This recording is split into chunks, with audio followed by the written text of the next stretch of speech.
Hello, everyone.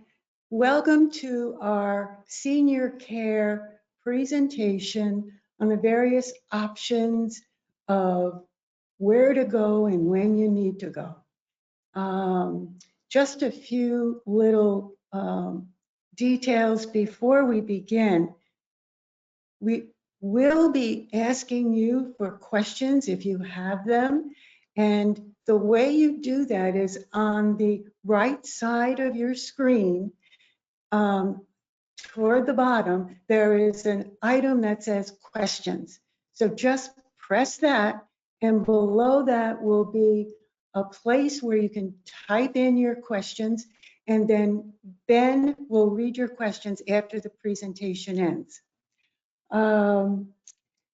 Also, in terms of the timing of the handout, there is a 38 piece handout that does go with this presentation. And if you haven't picked it up, you can print it out. After this presentation, you can print it out. You'll find it in the Voice, November 19th Voice, and under the blurb about this presentation, there is a spot where you can click. It's a yellow highlighted area, and the entire presentation will be there, and you can print the whole thing out. The other thing about the timing of the handout is that I originally did this 2 years ago, and things happened and we just weren't able to give the presentation at that time. So we can now, virtually anyway, and I did update it this summer. But having said that, this data changes all the time, especially home care agencies come and go a lot, and new facilities are being built all the time. So it may not be totally accurate. So forgive me for that, but it's as accurate as I can make it for now. And in terms of the handout, again, a very thick handout, and what you're going to find in there are the definitions that we're going to go over today. And then you will also find a listing of all of the various categories of care, all the agencies, all the facilities by category, and under each category and listing is a little information about each facility, where they are, their telephone number, about how big they are. Some of them have cost estimates, but please remember that this information could be outdated and those cost estimates may not be realistic, or if not realistic, they may not be accurate. The other information in the handout is an index, also certification, nomenclature in terms of how the various agencies and facilities are certified and qualified to do what they do. And also there is an evaluation website where you can go in and evaluate various facilities that you might be interested in.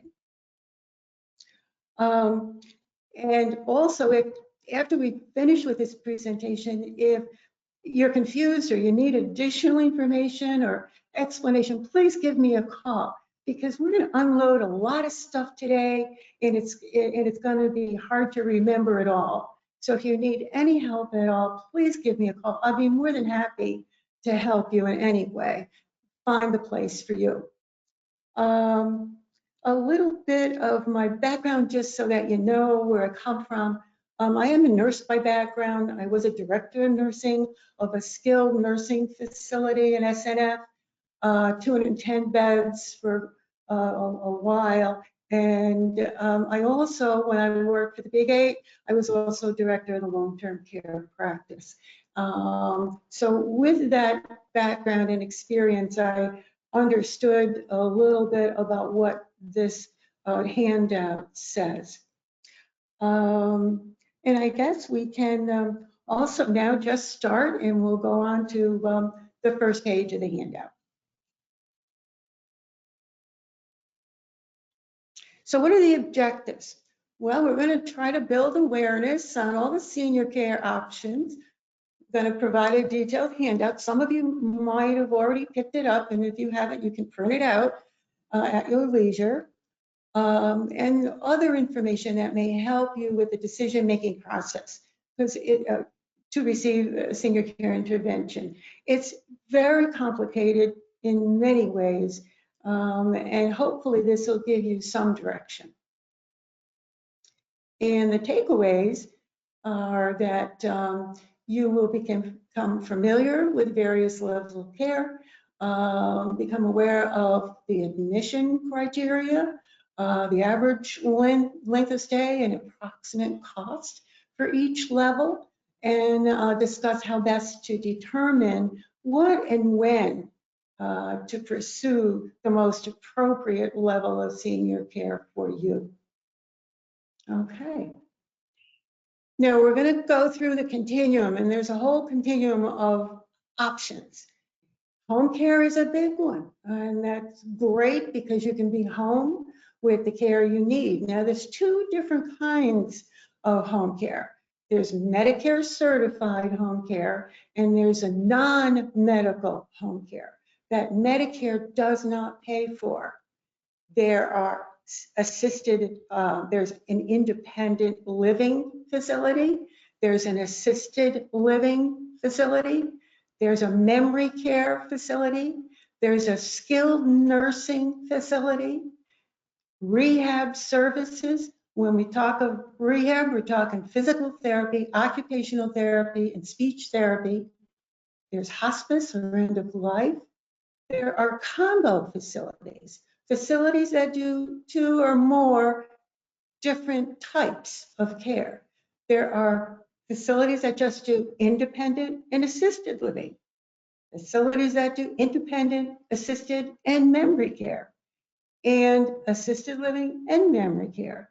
And then finally, there's this hybrid of all, and many people are interested in this. It's called a Continuing Care Retirement Community, CCRC, and it's called a life plan, where it cares for you from when you enter until you leave.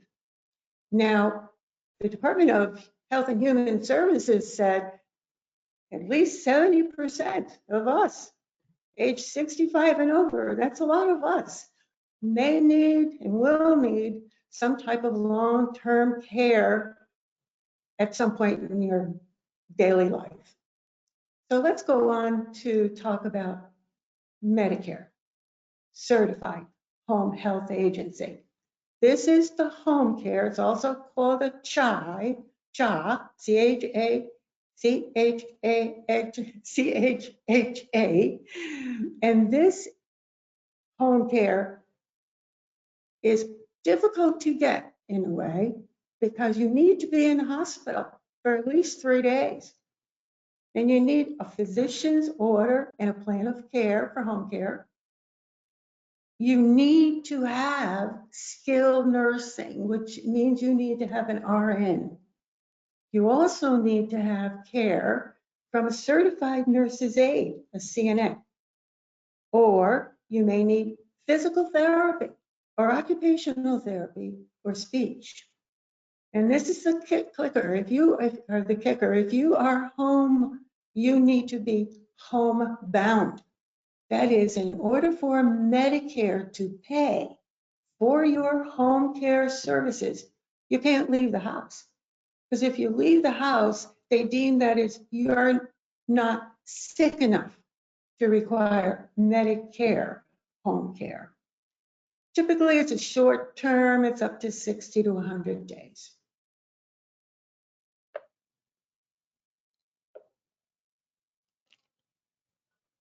Non-medical home care is also not paid by Medicare. And usually people who get this type of home care are in declining physical and mental health, or they have chronic needs with health with help with personal care or everyday care called activities of daily living, ADLs. And they can be provided by either a home health aide or a companion with supervision from qualified nurses. Now, what kind of services are covered by the CHOP, the certified home health care, the Medicare paid home care? Things like a stroke or Parkinson's or orthopedic surgeries or cancer, heart attack, a need for dressing changes or IVs or tube feedings or drain care, injectable medications, respiratory care, close monitoring of blood work or vital signs.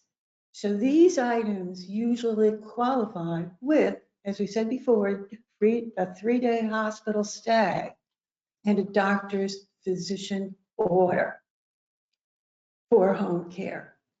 Now, non-medical home care, not paid by Medicare, it's usually private pay.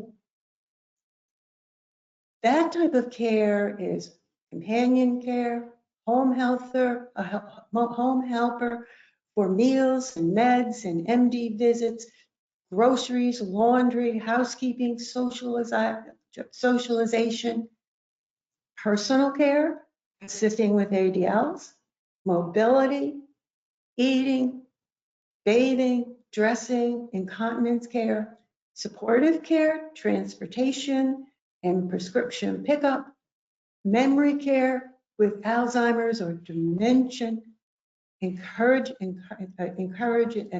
engagement, and assist with ADLs to keep them safe, and hospice care, which is supportive and for respite of caregivers. So non-medical home care does cover that kind of services.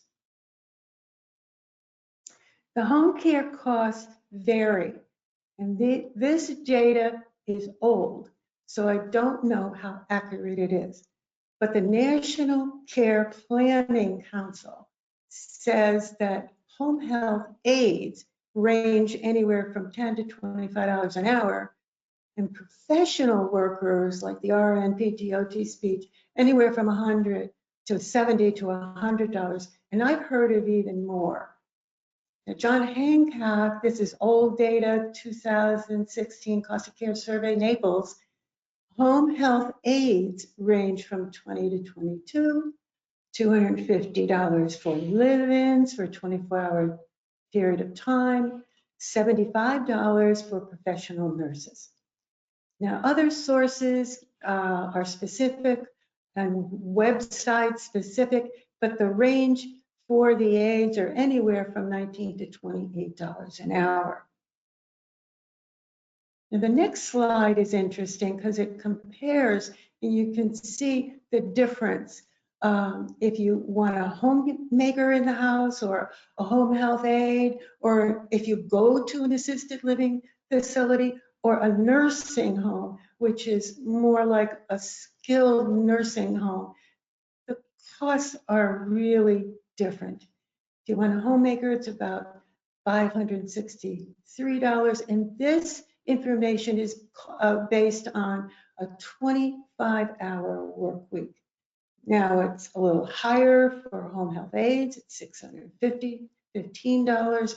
For assisted living, it's about $732, and nursing home is the highest at $1,695. Now the other slide, this next slide is very interesting because basically what this is saying is that we live in a high-placed neighborhood, and the cost of homemakers and home health aides is a little bit higher here as opposed to the national average and even the Florida statewide average. And those are the prices we pay for living in Naples. And the next slide is talking about the lowest level of facility, and it's called an independent living facility. Now, it's not Stonebridge. This is more than Stonebridge. This is usually for individuals age 55 and older with or without a disability. They do not care for any ADLs or meds. There's no assisted daily living help at all. The amenities vary by facility and the costs vary.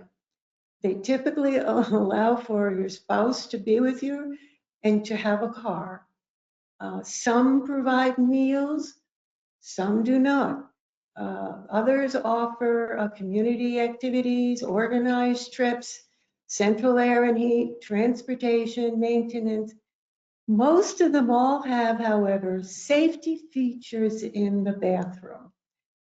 So if you're wanting to go to another level above Stonebridge, where you get your meals delivered to you, and you have transportation available to you, then you need to go into an independent living community.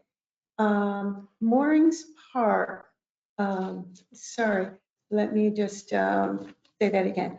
Laley Palms is a community that is an independent living community.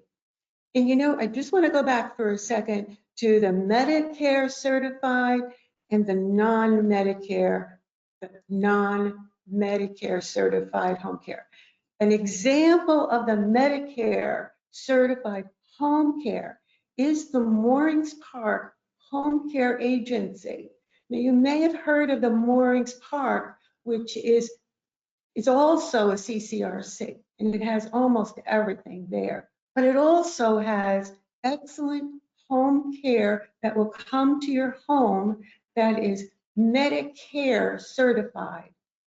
Now, another agency that is non-medical, non-Medicare, just a routine home health agency. An example of an interesting one, and when we get there, we'll talk a little bit more about it, is a McKinney Home Care. And that's all in your handout. Now, if we go to the next level, then we're talking about assisted living. And the assisted living is an example of an assisted living is Harbor Chase of Naples. Now, what is an assisted living? It does a little bit more than independent living. The individuals are very active and vital. But they do have, they do need assistance for needs. They need assistance with aiding and bathing and toileting and dressing and mobility. This particular facility provides 24-hour supervision, 3 meals per day, housing, medication administration, and it typically costs about $3,300 a month, but that varies. Okay, and the next one is a memory care facility. This type of facility is designed to meet all memory problems like Alzheimer's and dementia. And the facility is strictly it functions to foster the familiar surroundings with small neighborhoods and indoor and outdoor circular walking paths so people don't get lost. They provide safe spaces so people don't get burned by any stoves that may be left on. It has specifically trained staff to promote safety and cognitive associations. Let me just say something about cognitive associations. I don't know if you saw this on Facebook, but there was this famous ballerina, and she was famous in the 60s. And now here we are, 2020, and she has Alzheimer's and she's in a nursing home. And when they play Swan Lake, it's amazing. when they play Swan Lake, she, who is totally nonverbal, will do the actions that she did in Swan Lake when she was a ballerina. It went right down to her core and it brought it right up. So that's why a memory care facility is different than routine stuff. If you go to a memory care facility, we have two of them, just two of them. One is Ardent Courts of Lely Palms and Bayshore, which is right around the corner. Now, there are other facilities that do have memory care components, like the combo facilities, and there's 17 of those. So yes, you can find memory care in other places, but if you want a place that really focuses in on what the issues really are, and they're hard, they're very hard issues to address. You may want to go to a special place. So what are common things that are done in both assisted living and in memory care? They assess the medical care and emergency call system. They have access to medical care and emergency call system. Independent does not.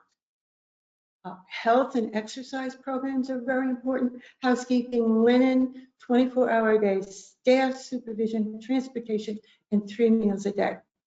The difference with the memory care is trying to get the cognitive associations back to that individual, who have lost it all, and trying to give it a little bit back to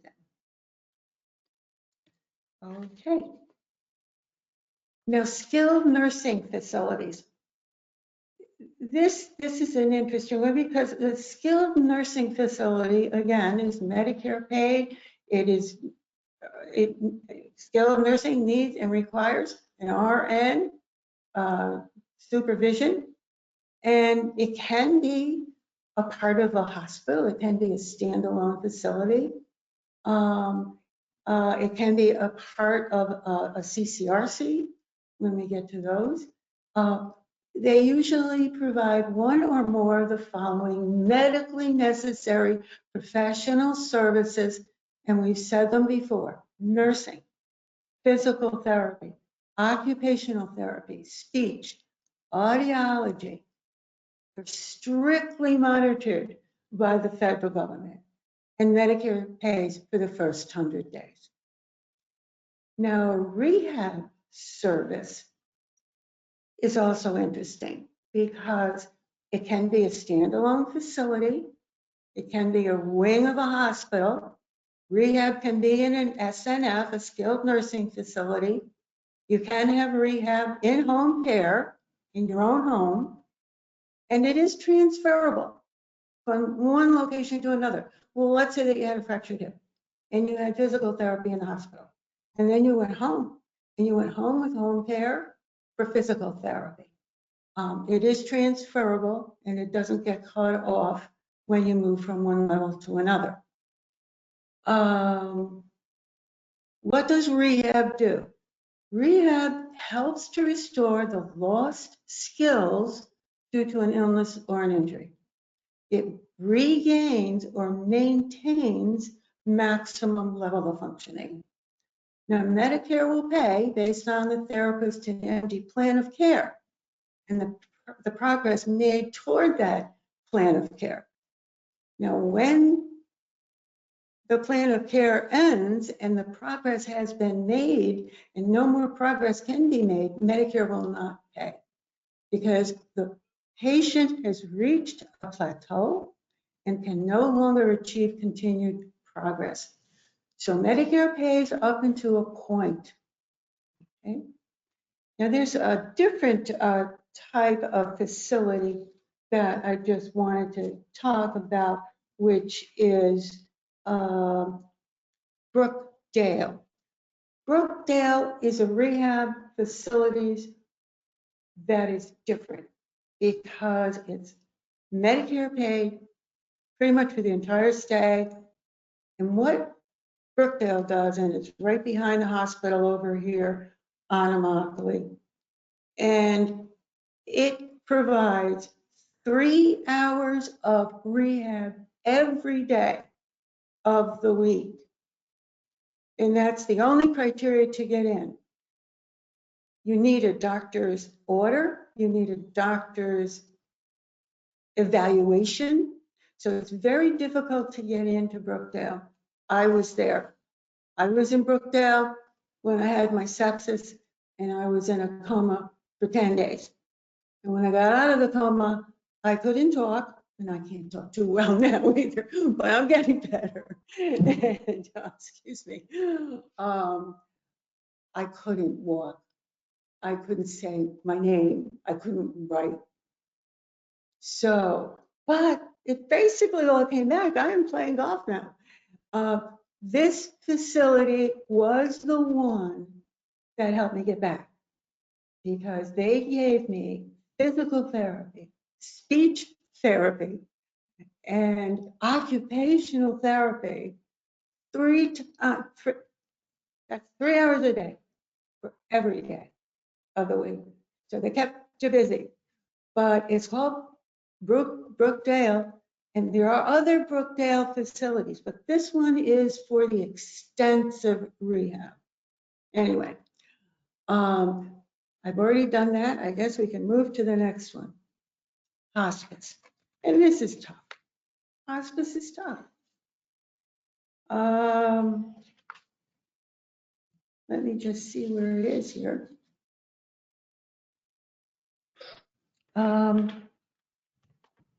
Well, let me just talk about hospice. Because hospice care is different from palliative care.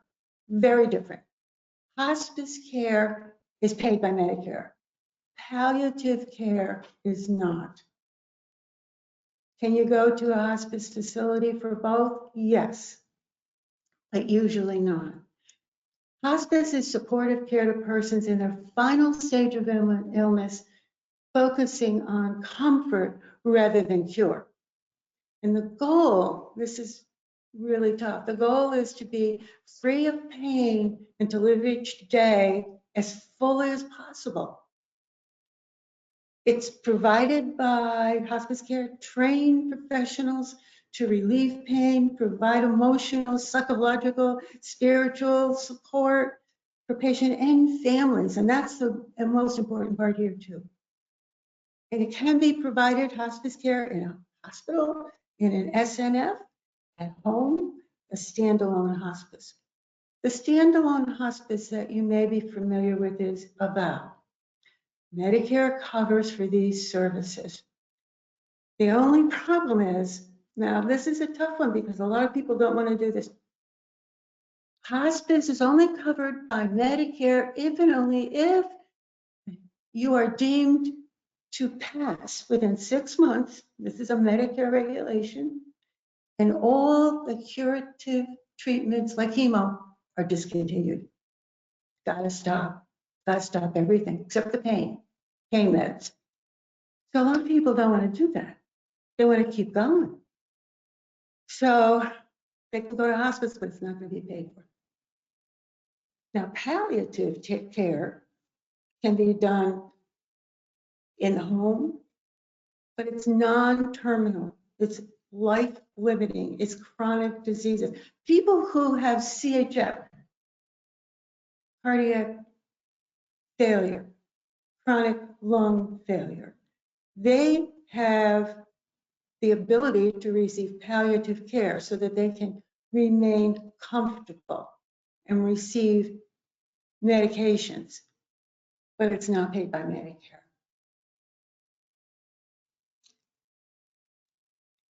Now, here are some examples of combo facilities. Here's examples. This is an example of an independent and assisted living.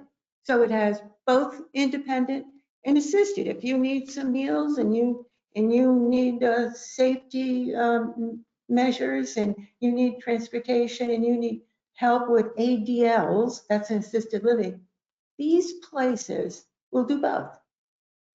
And an example is American House on Bonita Springs. Now, Brookdale North Naples is another one. Marabella at Pelican Bay is another one. The Carlisle, you may have heard, is another one. But there are others, and they're in your handout. Then there are examples of independent, assisted living, and memory care. So they have some ability to take Alzheimer's and dementia. But if you're going to go there for Alzheimer's and dementia, you really need to look at what kind of care they're giving that particular patient to make sure that it's enough. But some facilities that provide that are All Seasons Naples, American House Bonita Springs, American House Coconut Point, Discovery Village, Keystone Place, and Terracina Grand. Now, I forgot to tell you that in my list, in the handout, I did go as far as Lee County, southern borders of Lee County, thinking that there may be some stuff up there that you would be interested in, especially when we come to CCRCs. So I did include it. But it also says on the handout exactly where these places are, so you'll know before you call. So examples of assisted living and memory care. That's just assisted living and memory care. And there are a couple of these. So altogether, there are 17 combos. Well, yeah, 70, and because I have more listed in the handout, and 2 standalone memory cares. So examples of the assisted living and memory care are the Beach House and the Brookdale does a lot of stuff. They're famous for being involved with all kinds of services for long-term care. The Solaris is also very popular. Villa Palms, Watercrest Senior Care. So those are examples of assisted and memory. Okay, here's the big one. You may have heard of continuing care retirement communities, and they are CCRCs. And you know, when I worked at the Big 8, and this is the mid-90s, I was involved with the development of some of the first senior care in Pennsylvania, continuing care retirement communities. Very difficult to actuarially determine what to charge, what to pay. Now, what do these CCRCs do? They offer living arrangements from independent all the way down to assisted living, memory care, skilled, rehab, hospice, everything right on the same campus. You don't have to move. So it is desirable to many folks who want to end this way because you go in good, and that's the caveat here. One thing is, in order to get in to a CCRC, you need to take a very extensive physical exam, and physical exam plus the tests and to confirm your health status, in particular your mental health status. CCRCs will not take on board anyone with any, let's just say, Alzheimer's, dementia, or any type of disease that affects the mind. Are not allowed admission.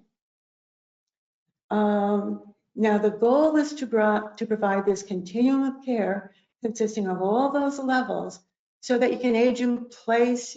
You can easily move from one level to another, depending upon your changing condition. Now, even if your spouse has an issue with dementia, or memory deficits. You cannot, you will not, as far as I know, you will not be allowed to enter a CCRC. You see, the whole thing is trying to actuarially figure out, okay, we have X number of people here, and we're going to charge them Y. Now, how long will all those X number of people just be independent? Or how long are they going to need a rehab or skilled or hospice? I mean, how long? We don't know. And so this actuarial determination is very delicate. Let's move to the next slide because we'll just take a look at what the CCRC provides, and then we'll talk about the levels because that is critical. All right, CCRCs offer a level of comfort, peace of mind. People want to know the kind of lifestyle they're going to have until they need to go someplace else within the system. It can be a costly option because each CCRC offers a variety of fee schedules. They're all over the place with multiple agreements and contracts. Some offer partial return on the fees to the family specified in refundable contracts. So usually you have to hand over everything you own. But some of them have a partial return of fees. So some people hire an attorney and a lawyer and an accountant to figure out which CCRC is best for them and which one can they afford. Now, there may be an eligible tax deduction as well for a sizable portion of the entry fees and monthly fees under Section 213 of the medical expenses. Typically, the facility or the CFO or an auditor will provide a report and recommend an appropriate formula to determine an allowable deduction amount, often equalizing 20 to 40% of the fees. Only non-refundable portions of fees can be used as a tax deduction. Now, because of the many cost adjustments that can take place as one moves from one continuum to another, it is extremely difficult to project the cost of a long-term care, a CCRC facility. And because the payment varies from one to another, the diversity of payment options and tax issues are tremendous, which I basically said, you probably need a tax and legal advisor to help you through this. Now, who accredits the CCRC? The Joint Commission, which is the head honcho, improving all kinds of healthcare facilities, and CARF, which is for rehab, CARF, and CMS, Medicare, Medicaid. Now we're going to talk about the three different levels. And there are three, A, B, and C. Type A is for extensive life care. You're going to pay the most to go there. And I'll tell you who they are. You're going to pay the most to go to Bentley Village, Glenview at Pelican Bay, Moorings Park at Gray Oaks, Moorings Park at Grand Lakes. There are 3 mooring parks. Some are just being developed. And the other one is the terraces at Bonita Springs. They're all A. What does it mean? Everything's covered. Your housing, residential, unlimited use of all the healthcare facilities, all of them. SNF and rehab and assisted and dementia. If you get dementia while you're there, they'll take care of you, but not going in. The CCRC absorbs the cost risk of those long stays in venues like assisted living, memory care, and SNF. Okay? Most expensive. Well, it's a modified. And I'll tell you who a modified is. And they're all in your handout, by the way. Modified is a B. It's Arlington and Shell Point, which is also ABC. So, but there's really only two Bs, and one is a B. Lower entry fees and the monthly rates limits time allowed in each healthcare venue. That means if you needed to go to a SNF, they're only going to allow you to be there 30 days.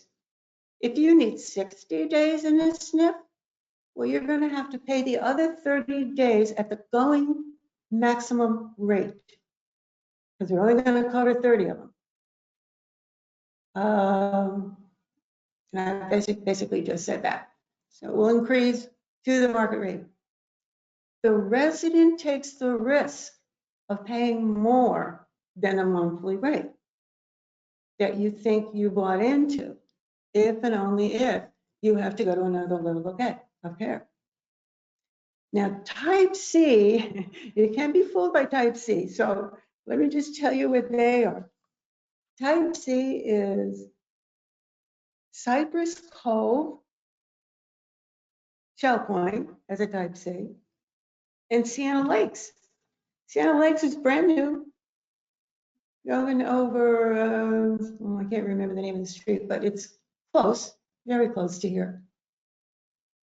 And the fee is going to be relatively low compared to the moorings. It's going to be low, but you are going to assume the risk big time, because if you have to move out of independent and go to rehab or SNF or assisted or memory, you have to pay the entire rate for the entire stay at the going rate. Again, the charges will vary according to the type and the extent of services. And by the way, the rates also vary in a CCRC based upon the type of unit you buy. And you are buying it. I mean, it could be a 2-bedroom, 3-bedroom, it could be extensive, it could be just a 1-bedroom. So it really does depend on how much you want to spend. But they are attractive. They certainly are attractive. And I think I have no more real slides left, but here's where we need to go. And then you can ask some questions. Do you really need to determine what level best meets your needs? What are your needs and what is the level that you need? You have to identify the timing, when the services are needed, now or later. You have to really conduct research and solicit support from your family and use evaluation guides. You need to choose an agency or facility that addresses your needs. Make a site visit, or 2 or 3, and then finally sign the contract. But it's not easy to start, and it's hard to really then follow through. Because you have to determine what your needs really are and when do you need to pull the trigger and go into that different level of care before you can't. And that is especially true when it comes to the CCRC. Okay, is there any other slides up there? Oh, that is, okay. Well, if you are interested in asking us any questions, please feel free, and also feel free to give me a call personally. I'll help you as much as I can. Before all this COVID thing started, I was going to help make site visits with you as well, if you wanted me to go with you, because I do know what to look for. Let me go back one second while you're asking some questions, whether you're getting some questions there. I just want to go back one other issue, and that is to the home care services. I'm sorry, I really didn't explain that a little bit further. Not Medicare paid, non-Medicare paid. Those are the biggest batch of healthcare agencies that are being exploded on these days. There are new ones coming out every day. And I mentioned McEnany. Now, what they did, and I would look for one like that. If you want home care services to come in your home and care for you, you really want to make sure that that staff member is a good one. So what this McEnany is a home care agency, not Medicaid paid, Medicare either. It is private pay. But what they do, and they may be a little more expensive, but they look at every single staff member. They give them an extensive test evaluation. They look at their health needs of the healthcare worker themselves. They look at their driving license, all kinds of licenses, and whether or not they have been trained appropriately. And they supervise them very, very well. So you want to make sure that the person coming into your home has been certified. And that's what this one particular agency does. They are certified by the Joint Commission even. So I see one question up there, and it says, what happens if only one of you needs higher level of care? Can one of you stay? Now, higher level of care, I'm assuming we're talking about a CCRC. Yes, yes. If you are talking about a CCRC, and let's say you and your husband, and let's say your husband needs a skilled nursing facility, maybe not forever, but just to get over a few little humps and bumps. Yes, you can stay in your own, to my knowledge, you can stay. Again, they're all different, and you have to get confirmation from that particular facility. You can stay in your own home, the one you purchased, while your husband is in a different level of care. I don't know if there's any more questions. That's the only question. That's the only question. Okay, I think we can wrap it up. Is it? Okay. So thank you very much for joining. I really appreciate it, and have a great day, guys. Bye-bye.